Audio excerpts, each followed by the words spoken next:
There are some ships that, when they still existed, were never just steel and machinery. They seemed to carry a quiet breath of their own, as if the ocean had given them something gentle, something alive. Hiryu. Her name once moved softly across the surface of the sea, calm yet dignified.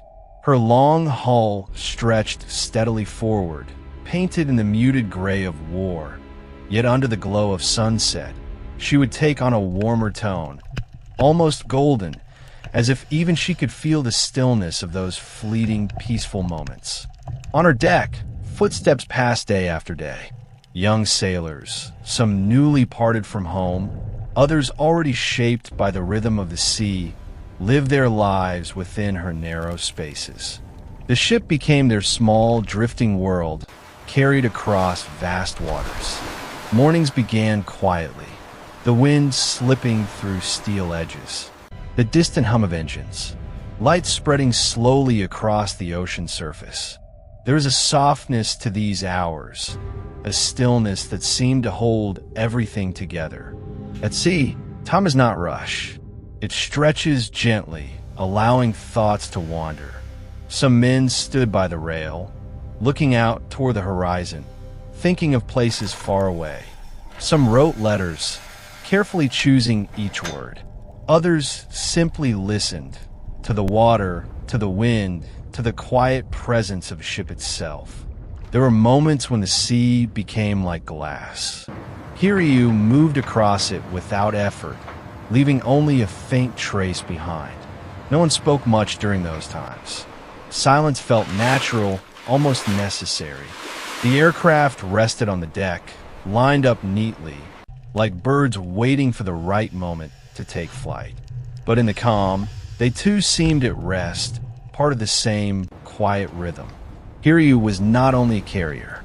She was a place where time gathered, where days passed slowly, one after another, forming a quiet continuity that no one questioned. And yet, beyond the horizon, something was changing. When the war drew closer, that calm began to shift. Movements became more deliberate, voices more measured. The sea remained the same, but the feeling within it had changed. During the Battle of Midway, Hiryu found herself in the middle of something larger than any one ship. That day, the air was heavy. Then, without warning, the attack came. The impact was sudden, deep, undeniable. Fire spread.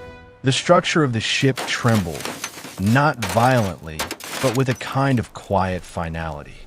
There was no chaos as one might imagine, only motion, sailors moving where they could, helping one another, holding on to duty, even as everything began to slip away. And slowly, Hiryu began to sink, not loudly, not dramatically, just quietly. The ocean closed above her, and then there was silence. Time passed, slowly, without disturbance. Deep beneath the surface, where light no longer reaches, Hiryu came to rest. The water there is cold and still. Currents move gently, carrying fine particles of sand and silt that settle over everything. The ship became part of the seabed.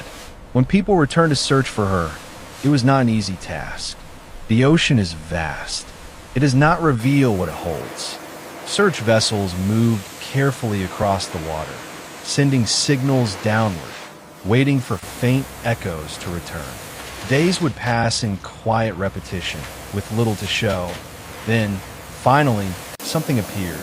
A shape, broken, faint, but real. The wreck of Hiryu had been found. Yet finding was only the beginning. Reaching her required patience. The depth made every movement slower. The pressure of the water pressed heavily against equipment and body alike. Divers could not stay long. Every descent had to be measured carefully. As they moved downward, the light faded. The world became dim, then dark.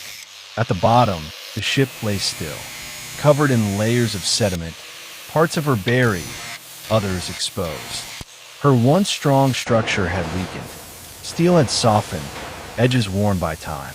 The divers moved gently, A single movement could disturb the silt, sending clouds of fine particles into the water, reducing visibility to nothing. In that quiet darkness, even orientation became difficult. The ship was fragile, too fragile for sudden action. The idea of lifting her whole soon disappeared. It was not possible. The structure would not hold. It would break apart. So the work changed. Instead of taking, they observed. Instead of lifting, they recorded. Cables were lowered slowly. Instruments placed carefully. Every action was deliberate, almost cautious, as if touching something that could vanish if handled too quickly. There were pauses, long ones, not because of failure, but because the process required it.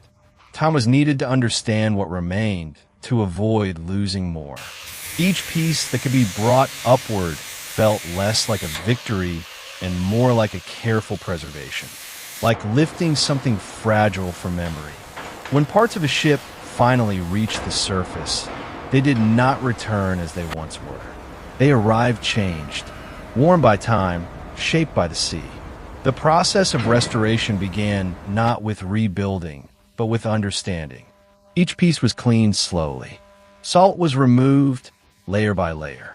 Sediment washed away carefully. But nothing was erased completely. Marks of time were left where they belonged, because those marks were part of the story. Engineers and historians worked together in quiet spaces. They examined what had been recovered, comparing it with old plans, photographs, fragments of records. Some things could be restored. Many could not. There were gaps, missing sections, details that could only be imagined, not recreated. But the goal was never perfection. It was preservation. The ship began to take shape again, not as a complete vessel, but as something partial, something honest. A reflection of what remained, not a replacement for what was lost. Visitors who came to see these remnants did not expect a full reconstruction. They stood quietly, looking, thinking, sometimes remembering. A section of hull, a fragment of deck, small pieces that had once been part of something vast. And yet, even in their incompleteness, they carried a presence. Because a ship is not only its structure, it is the memory of those who lived upon it. Restoration, in the end, was not about bringing Hiryu back. It was about allowing her to remain, to exist in another form, in memory, in quiet understanding. And far below, in the dark and still water, the rest of her remains, undisturbed, silent, like a long, unbroken sleep. While above, her story continues, slowly, gently, like a lullaby carried across time.